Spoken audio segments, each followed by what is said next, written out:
मला वाटतं आपण सगळ्यांनीच तो व्हिडिओ पाहिला. भयानक व्हिडिओ आहे. रमेश म्हात्रे हे जे मिंदे टोळीचे नगरसेवक आहेत, भाजपची आवडती टोळी आहे. अशा गुंडगर्दी करणाऱ्या लोकांना नगरसेवक बनवून आपण आता पाहिलं असेल त्यांनी डॉक्टर्सवर जो हात उचललेला आहे, अतिशय भयानकपणे हा अटॅक झालेला आहे. साधी सोपी गोष्ट होती. डॉक्टरनी सांगितलं होतं एका गर्भवती महिलेला चेकअप झाल्यानंतर की त्यांचं जे मूल असेल ते कदाचित प्रीमेच्युअर असू शकतं आणि त्यांना NICUची गरज लागेल, निकूची गरज लागेल.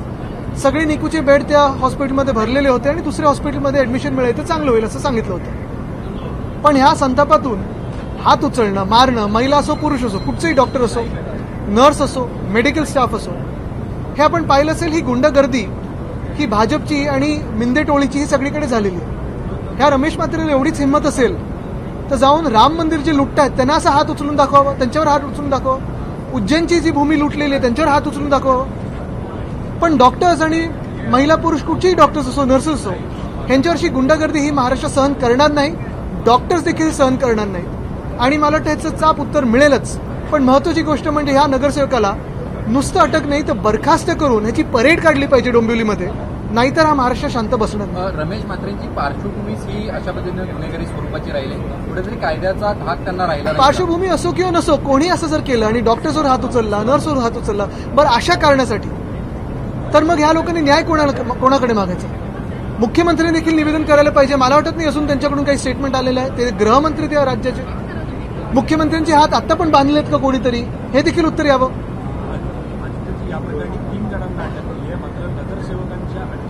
अटक कोणालाही झाली असेल तरी नगरसेवकाबद्दल काय, त्याला कोणी अटक केली आहे का? त्याची परेड कोणी काढली आहे का? त्याला बरखास्त केलंय का? की अशीच मस्ती आम्ही सहन करत बसायची? आज डॉक्टर्सवर हात उचललाय, कोणावरही उचलत राहतील, रस्त्यावर कोणावरही जाताना हात उचलतील. मग महाराष्ट्राच्या जनतेने विचार केला पाहिजे की मिंदेंची जी टोळी आहे ही गुंडागर्दी महाराष्ट्र सहन करेल का?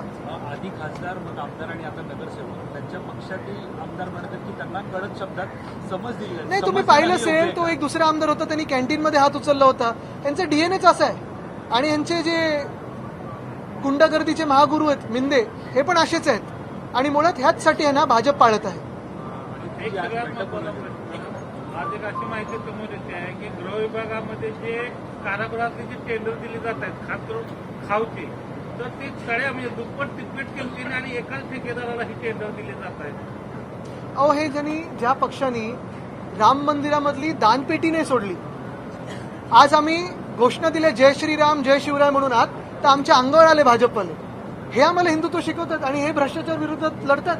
आपण जर पाहिलं असेल तर गेल्या 5-6 वर्षामध्ये भाजपने अनेक असे लोक घेतले ज्यांच्यावर थेट भ्रष्टाचारचे आरोप भाजपवाल्यांनी केले होते. प्रधानमंत्री महोदयांनी स्वतः केले होते आणि त्यांना या देशामध्ये मुख्यमंत्री, उपमुख्यमंत्री बनवलेलं आहे.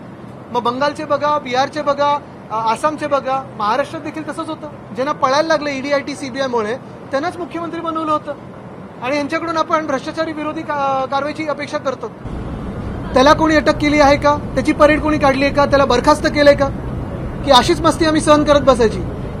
आज डॉक्टर्सवर हात उचललाय, कोणावरही उचलत राहतील, रस्त्यावर कोणावरही जाताना हात उचलतील. मग महाराष्ट्राच्या जनतेने विचार केला पाहिजे की मिंदेंची जी टोळी आहे ही गुंडागर्दी महाराष्ट्र सहन करेल का? आधी खासदार, मग आमदार आणि आता नगरसेवक, त्यांच्या पक्षातील आमदार म्हणतात की त्यांना कडक शब्दात समज दिली नाही. तुम्ही पाहिलं असेल तो एक दुसरा आमदार होता, त्यांनी कॅन्टीनमध्ये हात उचलला होता. त्यांचा डीएनएच असा आहे आणि यांचे जे गुंडागर्दीचे महागुरू आहेत मिंदे, हे पण असेच आहेत आणि मुळात ह्याचसाठी आहे ना भाजप पाळत आहे. आज एक अशी माहिती समोर येते आहे की गृह विभागामध्ये जे कारागृहातली जी टेंडर दिली जात आहेत, खास करून खाऊची, तर ती सगळ्या म्हणजे दुप्पट तिप्पट किमतीने आणि एकाच ठेकेदाराला ही टेंडर दिली जात आहेत.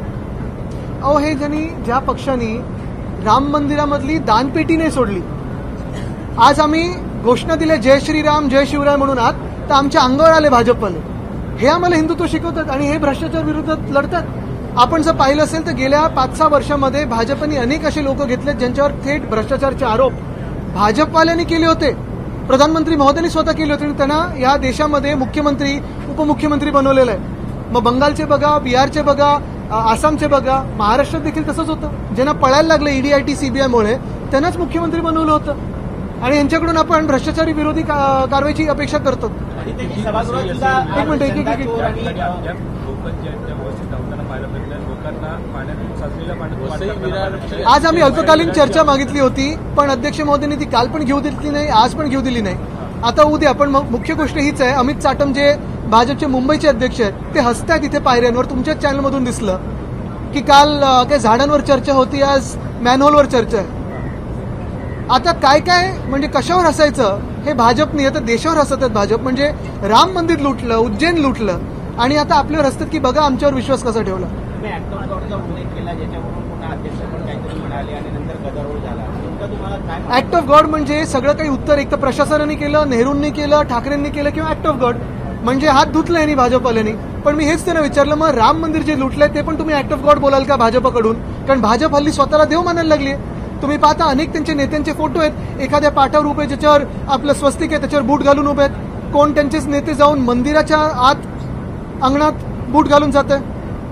मग ऍक्ट ऑफ गॉड काल तर आपण पाहिलं असेल, हनुमानजींना नितीन नाबींसमोर नाचवलेलं आहे आणि मग स्वतःला तुम्ही देव मानायला लागलेत का?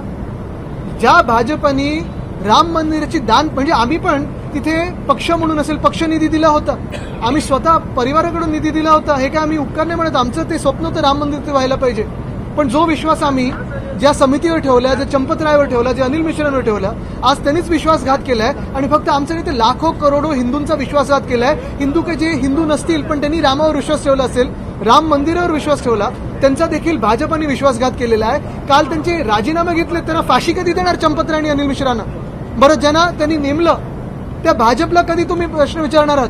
आज मी पुन्हा एकदा आपल्या माध्यमातून, जसं काल विचारलं तसं आज विचारतोय, जे 6 खासदार आमच्यातून पळून गेलेत, जे आधी गद्दार पळून गेले हिंदुत्वासाठी, त्यांना विचारत आहे, भाजपला तुम्ही विचारणार का की राम मंदिरामध्ये सुप्रीम कोर्ट मॉनिटर्ड आम्हाला चौकशी पाहिजे?